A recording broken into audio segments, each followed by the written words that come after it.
Tu. Hari ni kita share sikit sambil makan pakai kacamata. Tak pernah lagi kan tengok live ada ke orang makan malam pakai kacamata hitam? Ada ke? Tak tahu lah. Ke aku orang pertama yang buat? Kita panggil dia buang terbiat. Buang terbiat.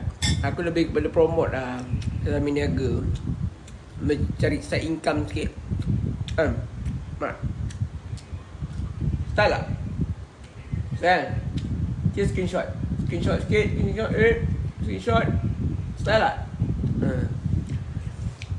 Tak cakap korang kat luar sana nak yang pakai kacamata, yang still nak rasa macam style lah kan, nak lah juga. Tengok aku kan, muka nerd je.